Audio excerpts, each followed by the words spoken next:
Hello and welcome to the Sacral Circle, where we are healing sexual trauma collectively and lovingly. I'm your host, Janie Terrazas, and I'll be interviewing women from all walks of life who have had to face a sexual tragedy or abuse in one form or another and triumphed over their adversity. On every episode, a guest will deliver inspirational support, words of comfort, and empowering healing advice.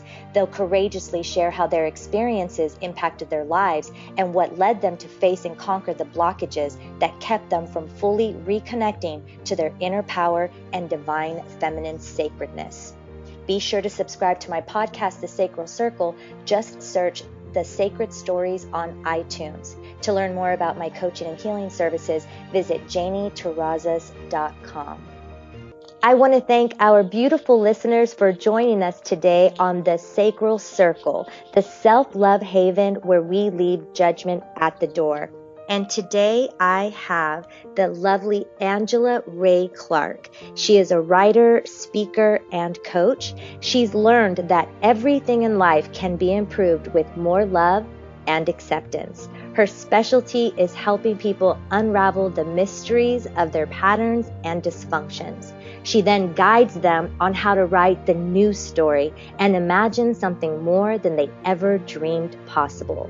Angela is especially fond of inner child work. As a young girl, she faced sexual abuse and exploitation, which led her to her feeling broken as a teen and young woman. She hated herself and was overwhelmed with severe depression and complex PTSD. Now she passionately shares how her healing unfolded and how it opened her heart to miracles and mystery. As a healer, she has several healing modalities in her toolbox. She's currently writing a book called The Other F Word, My Manual on Forgiveness. Be sure to visit her website, Angela Rae Clark. That's ANGELARAECLARK.com to read her inspirational blogs and to learn more about her healing services. Angela, thank you so much for being with us today. Thank you, Janie. It's such a joy and a blessing. Oh my gosh, when Reverend Patricia had contacted me and said, oh, this woman is interested in being on your podcast, I was so excited because you will be the very first person that has written to me, like reached out to me to be on the show. And that's so beautiful because I'm looking forward to more and more people, kind of stepping up and sharing. And my last couple of guests have referred some really amazing women. So I just want to say thank you. You'll always have a little near and dear space in my heart. That's wonderful. And when I saw all the work that you were doing, it just made perfect sense for you to be on. And I love the name of your book, by the way. There's just so much for us to talk about. But I know that before we started recording, you had asked, and why don't we just say a beautiful sort of sacred prayer, intentional prayer? And I'm going to let you be the one to lead that. I think that would be very, very nice. So we can all just get kind of comfortable, just taking a few breaths and just taking these beautiful words that Angela is going to graciously share with us today. Thank you for this. It's important to me that we just I love that you said take in deep breaths. So as we're talking about these wounds that we have, we can feel ungrounded, we can feel triggered and out of sorts. And so to open this up with the direct invitation from our guides, our presence of God, the divine, and with the interest of intentional ripple effect, so that the work that we do and the conversations that we have and the words that we use that are intended to heal, to mend, and to bring us together and to move us forward in the global healing of all the sexual wounds that have been going on for generations. And it's my deepest desire that I work always from this place of centeredness, groundedness, and that that I acknowledge the divine and the mystery and the beauty and the love that comes from doing this work. So my hope is that it just becomes this amplified voice of love and healing, that we can get permission and give ourselves permission to mend everything that feels broken within all of who we are. Yes. Hallelujah to that. And that is, as you were speaking that, I could see, as you said, the word ripple. It's like this wave, a wave of unconditional love that is blanketing us individually and our planet, like all of humanity. That's what we are in such need of comfort with, that's wrapped up in the deepest compassion and understanding. And that's really what you have brought here today, just from the get-go already. I can feel your genuineness and your sincerity. And those of us that are doing this work to bring awareness and acceptance, like we said at the beginning of your bio, and old stuff must come off so that the new can be reborn. And this is ultimately what you're doing. You're doing this with your work, is you're being the mother that maybe they never had, and then teaching them how to heal their inner caretaker energy. And sometimes it's wounded warrior. I mean, really, when you hurt one, the other one's always impacted because of this balance of this universal law of harmony. And so I don't want to speak too much more because I really want to get you in on this, but I just want to say this last thing when it comes to healing is women have been oppressed. The feminine has been repressed and oppressed and defamed and just shunned. And that's why all of us are feeling what we're feeling. A lot of women right now are suddenly getting this desire to no longer accept, even though the feminine, has been the one that was put into the inferior position. There's men out there, all of these men who have this mentality because it's been imposed and conditioned. That doesn't give them the right and or the excuse to continue doing what they're doing. But if we're truly going to heal this thing once and for all of this objectification and sexism and inequality, we have to get to the seed. And there's a sickness seed in the psyche of the left brain and a sickness seed in the right brain. And so you are, I believe, one of the women that understands this from a higher perspective. Am I correct? Yes. It's so, we didn't talk about this before we opened the show, but I just applied to do a TED Talk. And in it, in the preparation that I've done with that, the stuff just rolled out of my fingertips. And so we really, what the Me Too, the hashtag Me Too revolution is doing is interrupting a cycle that's been going on for so long. And we have to give permission. This is one of the things that I'm incredibly passionate about. We have to give permission for the predators and the perpetrators and the offenders, which are primarily men, but not completely men. Mm-hmm. But we have to give permission for all of them to address their own wounds. Mm-hmm. So often we want to just label them, lock them away, keep them out of sight, out of mind. But when we let them out, they are more angry, they are more wounded, they've been demoralized in the prison system. When they come back, into society, they've got a tattoo practically on them that, we cannot get close to them. And yet they're operating out of the deepest, oldest wounds, and that have been called forward for generations, and they're embodying those wounds. So we have to give permission for them to heal. If we don't, this will not stop. The voices will do, the voices rising up, is an important and imperative part of it, but we can't stop there. We have to keep moving into, really cleaning house, so to speak. yes, amen to that. Because this is really the only way we're going to be able to shift out of that cycle and that paradigm. And there needs to be, again, like you said, an openness for those that inflicted the pain, right? Because I always say no one inflicts pain on another unless they have pain living inside of them from something.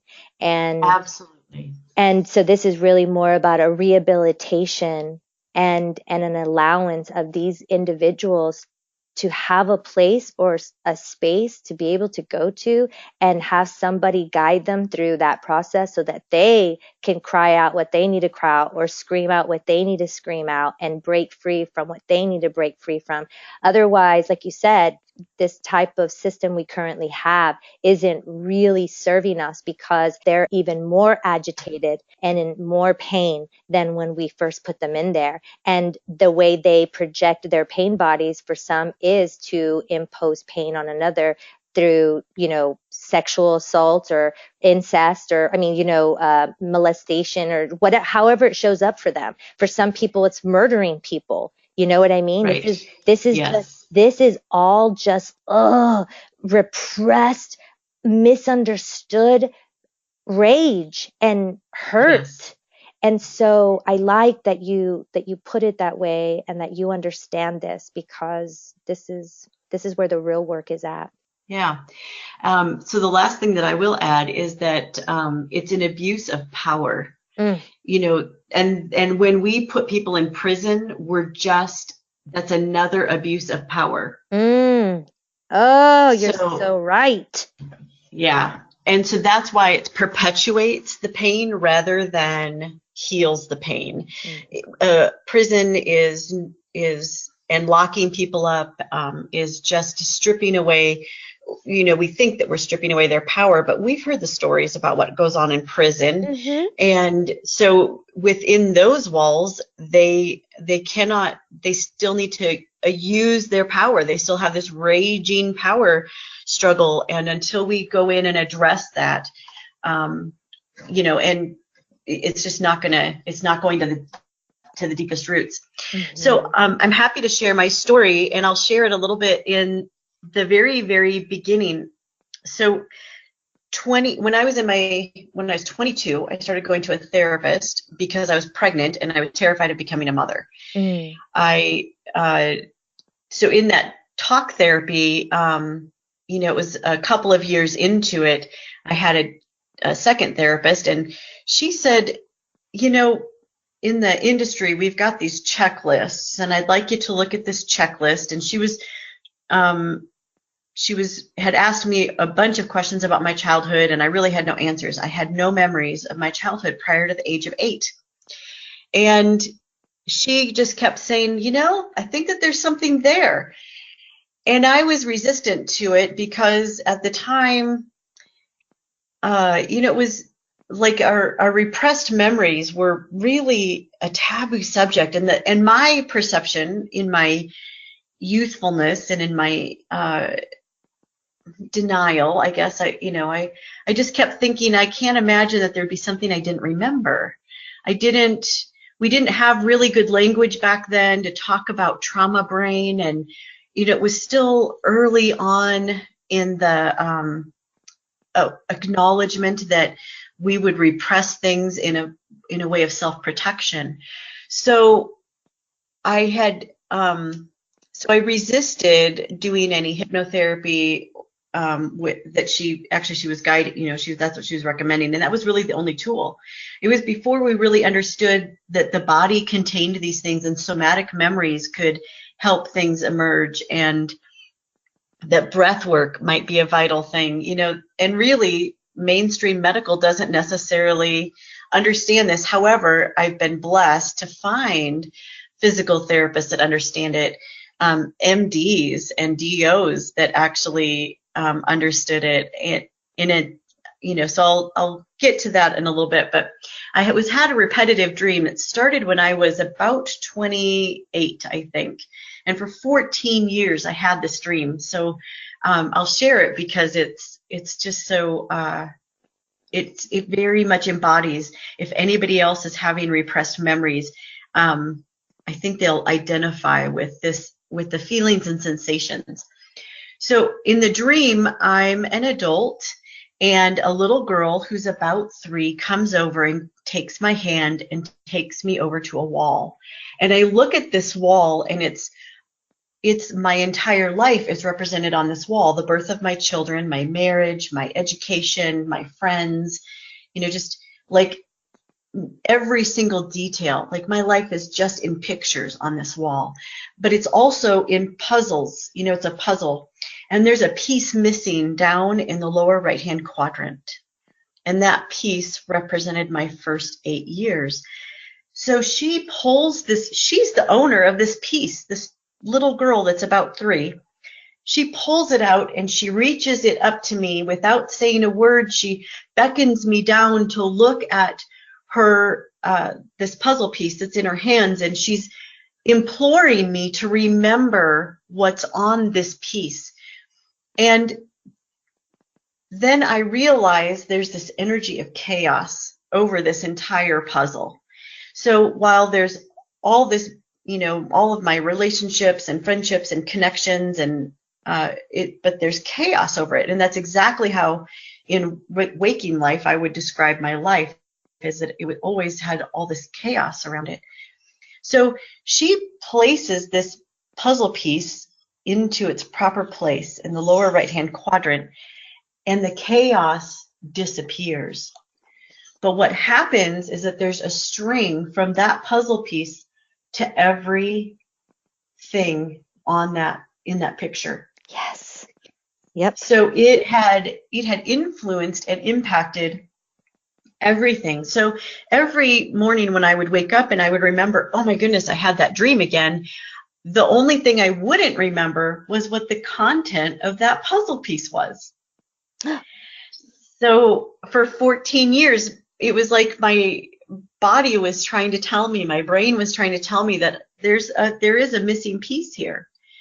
The last time that I had that dream, just a couple of months before my memories came, before I actually remembered what was on that puzzle piece, I had been lucid dreaming by that point. And in my lucid dreaming state, I was like, oh, you should get up and write that down. You should get up and write that puzzle piece down right now. And I had this little argument with myself. No, I'm tired. I don't have, by the time I go get pen and paper, I won't be able to go back to sleep, and my sleep is more important to me right now. And this was so crystal clear. I will remember it in the morning.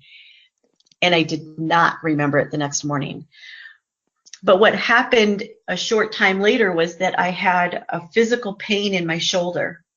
And this physical pain just wouldn't go away. It was my trap muscle. My trapezoid muscle was all bunched up. And it might not be bunched up before I went to bed, but every single morning it was bunched up. And it was in such a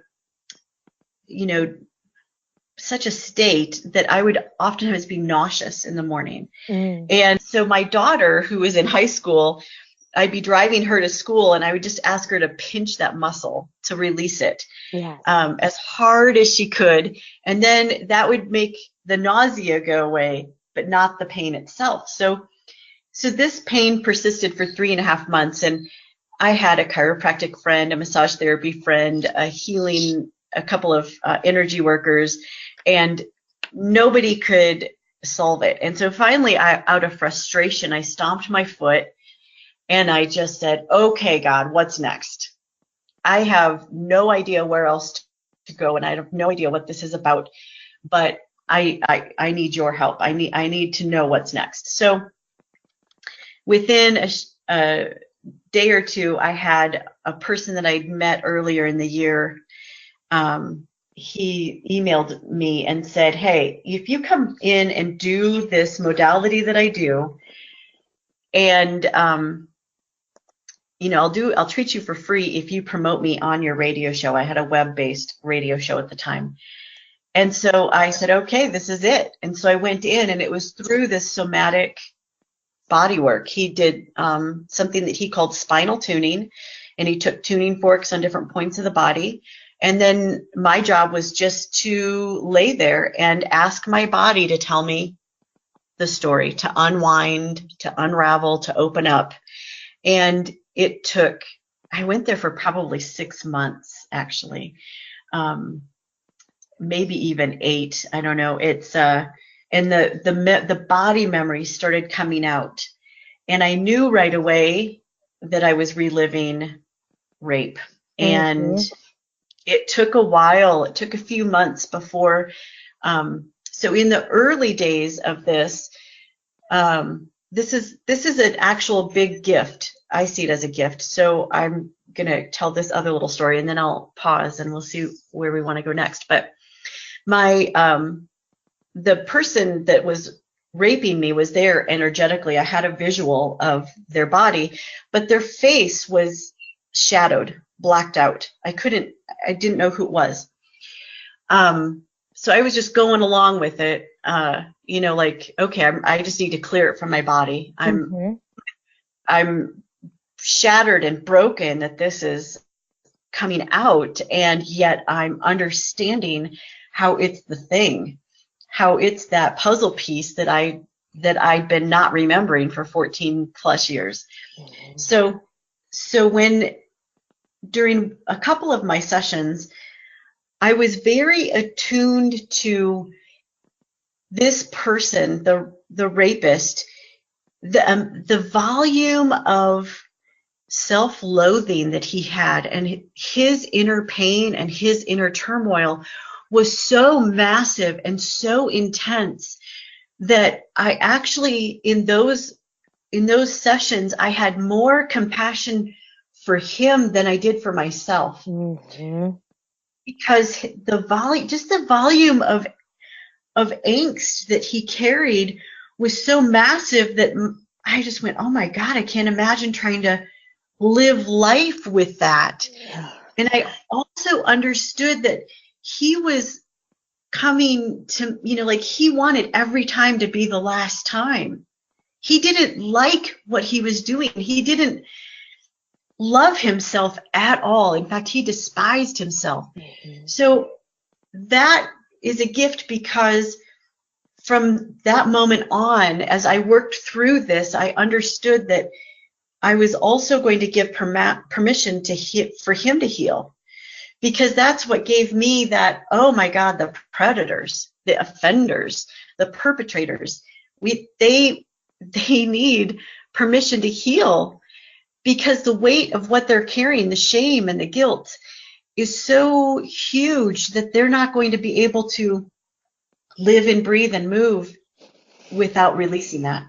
So yeah, it was just the alchemy. I just understood the big picture and how it was such a, that this was a global wound, and the roots of the global wound came from this pain that I was able to witness in the course of my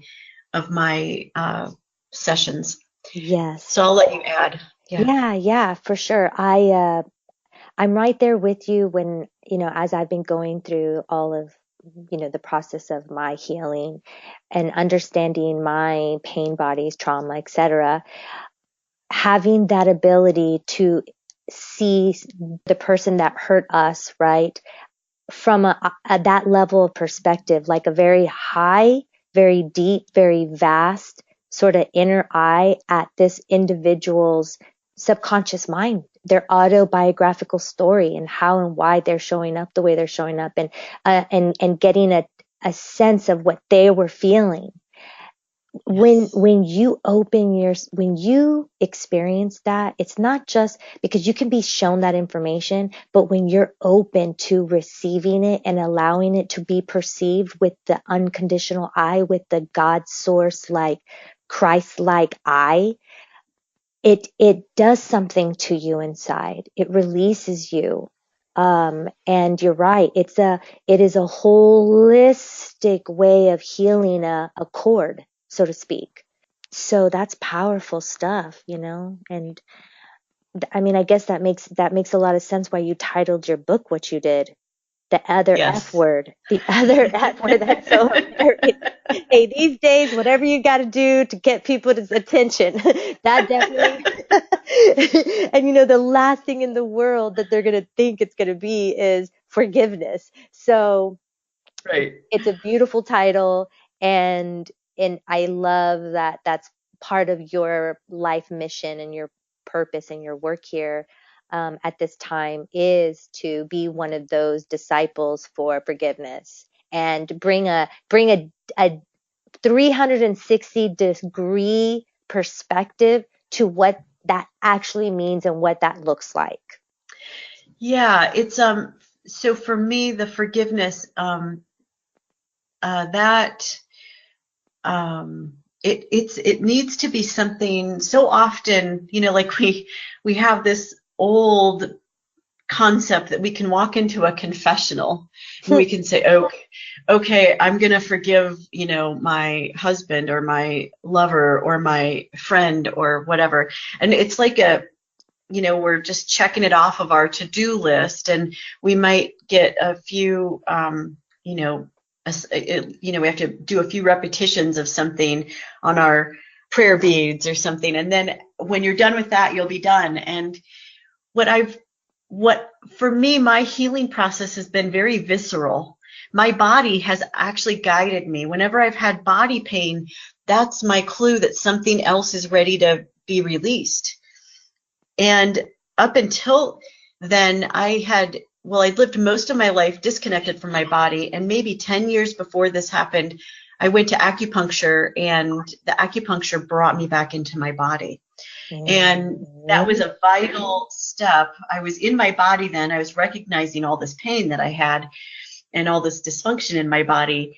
And then finally, I was ready to listen to my body. That was the next step, is to be still and listen to my body. I really love that. There's like affirmation that comes through these interviews sometimes for me. And I just recently here in San Antonio started the Sacral Circle, where basically I'm just opening up, creating space for individuals in the community to come to learn how to basically de-stress and unwind. But more importantly, it's to bring them into their body, to give them information about their body and the visualizations and the understanding that they need, and help them use their breath to go back into the body, and then allow what you just said, allow the body to speak to you. First, they need to know there is a communication that's going on, and that, like what you said, which is when you experience pain, go inward and ask yourself some questions, and that takes practice. But once you understand how to do it, it's extremely beneficial, especially when you're healing grief or any other emotion that's trapped in the body. Like the biggest one is like shame and, a lack of unworthiness for various reasons, rejection, like all of these. The people have to understand that emotion itself it's like it has sustenance, you know what I mean? Like it goes within the body, it sticks to the body. And that's why when you were also talking about the somatic work that you did, that you have to heal this from the mental body, the emotional body, the spiritual body, and that also helps like with this physical body as well. And when you touch on all of them, you're able to truly cleanse yourself of all the residual that's in there that's causing you dis-ease in some sort of way. Absolutely. The other thing that I recognized is that my grandfather, it ended up being my grandfather. So there's so he had such a volume of self-loathing for what he was doing and who he was, as a pedophile. And like I said, every time he wanted it to be the last time, but it was this compulsion and this addiction, and he didn't know how to break it and stop it. And so every time he just piled on more self-loathing. And as a child, the abuse started when I was about 3. And as a child, then I took on his self-loathing. So I was able then to recognize that actually I had never done done anything to deserve this self-loathing. And I was able to really detach from it and like say, okay, that's yours and this is mine. So in that, like our cord of energy that we create when we have a relationship with somebody, I was able to just almost, it was pretty miraculously how that just went away, because I was able to detach and say, oh, I understand the roots of my self-loathing now. Mm-hmm. I had also done quite a bit of energy work on myself. I had discovered emotional freedom technique, and, I had come to a semblance of self-love that was, but up until then, like my little story that I tell clients is when I first showed up to do tapping with somebody, and she said, where are you at on the scale of 1 to 10 for how much you love and accept yourself? I was like, love, accept? I'm like a -50. I hate myself. I despise myself. I can't even, what do you mean love? That's just such a foreign concept to me.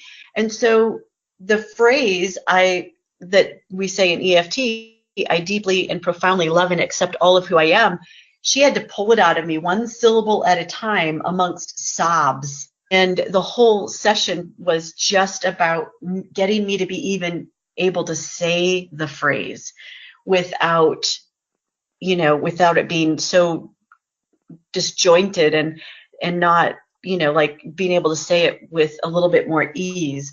And actually it took several sessions. It was not, but it did go pretty, relatively speaking, it went pretty fast. I was ready. I was in so much pain.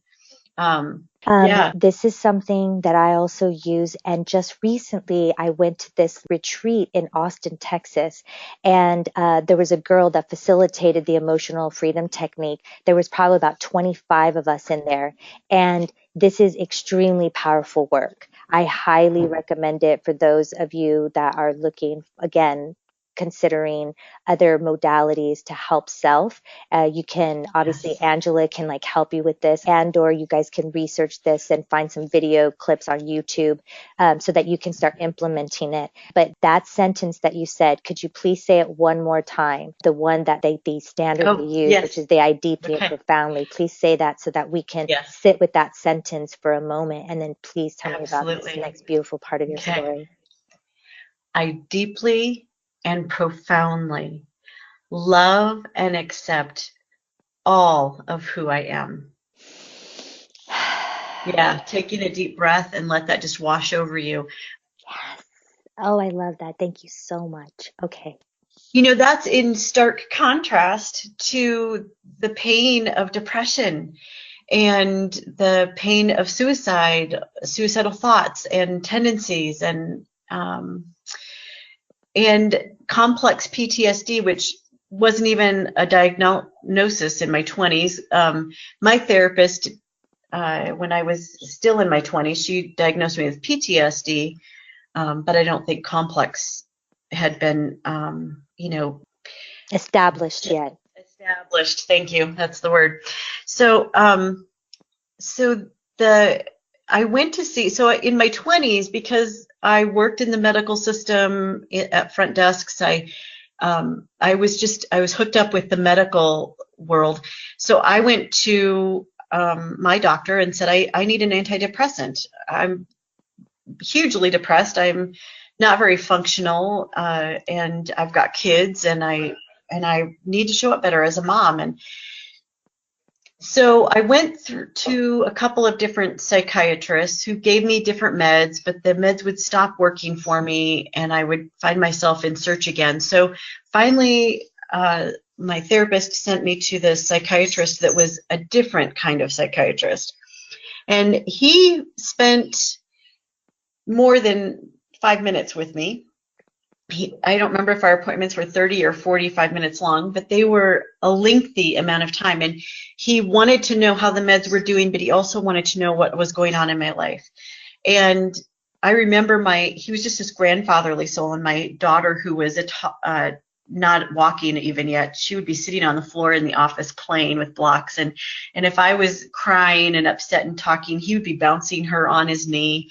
It was just this beautiful somebody who'd stepped out of the way he was trained to be a psychiatrist, and he was just this beautiful spirit. So he guided me through over about a year and a half or so. We visited every med family.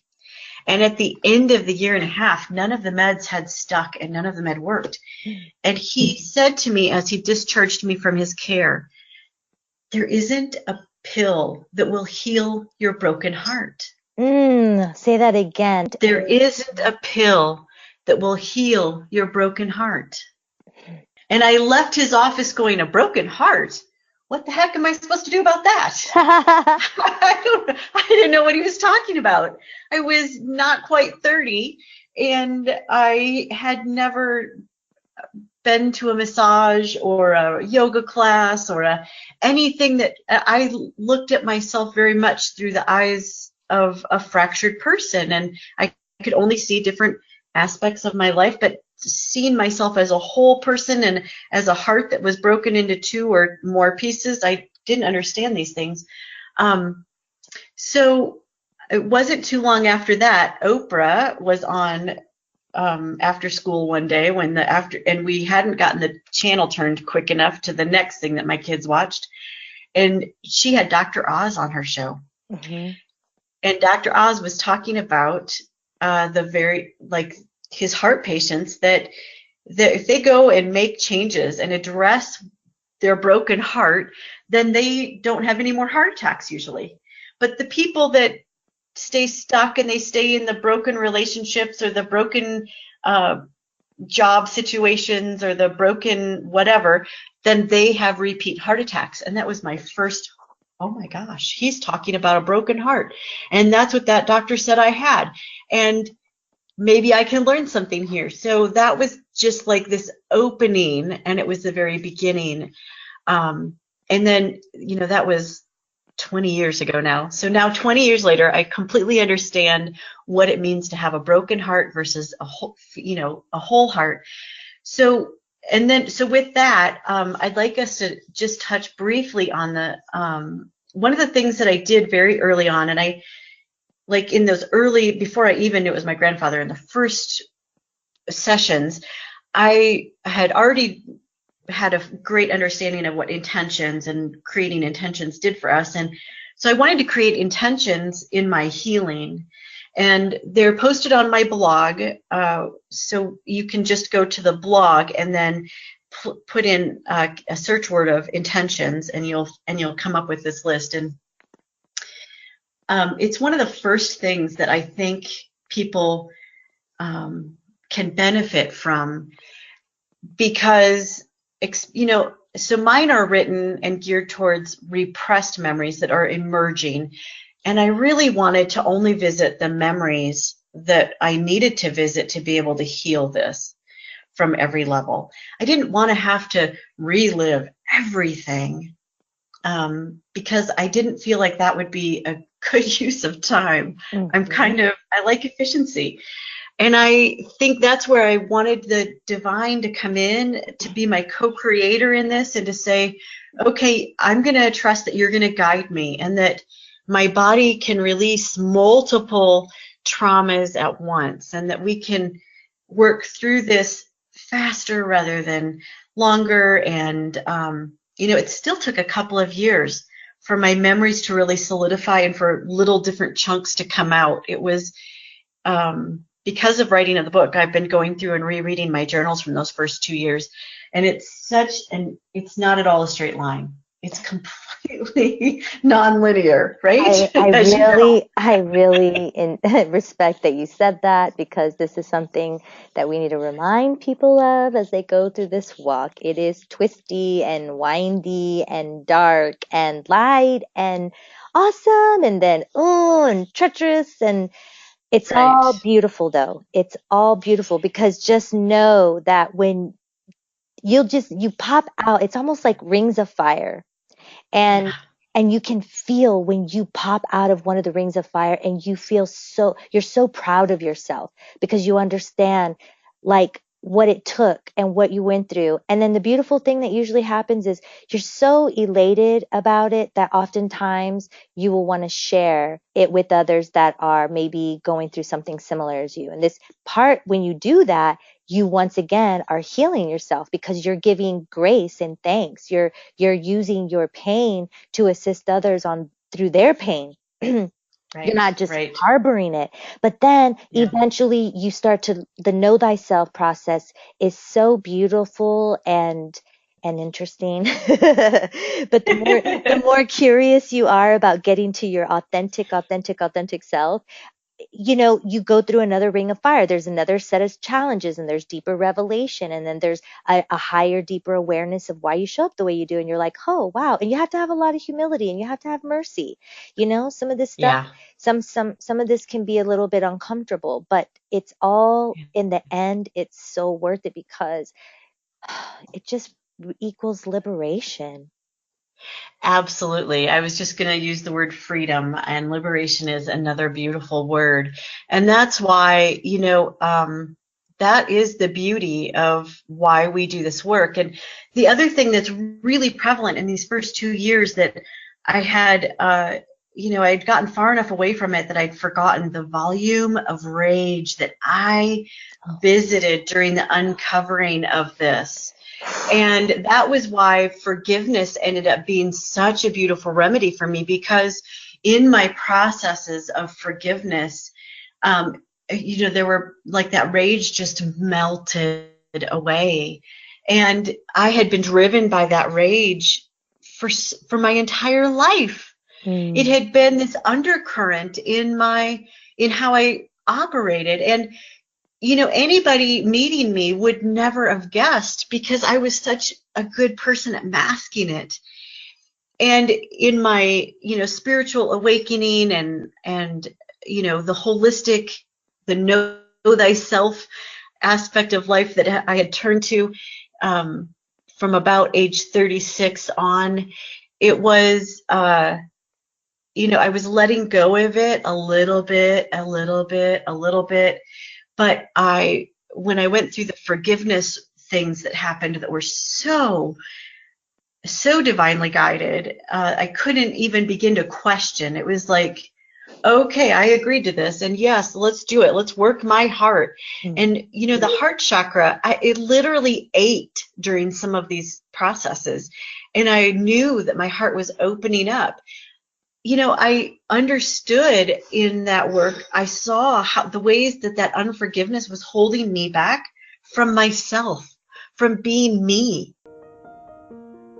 At this time, I'd like to announce that we've broken this beautiful interview into 2 parts. Be sure to tune in for part 2 when we get deeper into her book, The Other F Word, My Manual on Forgiveness. Be sure to go to her website to learn more about her services and to read her inspirational blogs. Visit Angela, Angela Rae, Rae Clark, Clark.com. And now for the standard closing of the Sacral Circle. Thank you so much, Angela. Now you are officially a part of the Sacral Circle sisterhood. Thank you. And thank you to our beautiful listeners for tuning in. Be sure to subscribe to the Sacred Stories podcast on iTunes, where you'll find other impactful, inspiring shows. Connect with me via our social media pages. You'll find us at the Sacral Circle. Your shares and likes are greatly appreciated because they help spread the love. If you have any questions about my coaching and healing services, visit my website at JanieTerrazas.com. As we say goodbye, always remember to know your worth and continue to love and value yourself wholeheartedly. Peace be with you.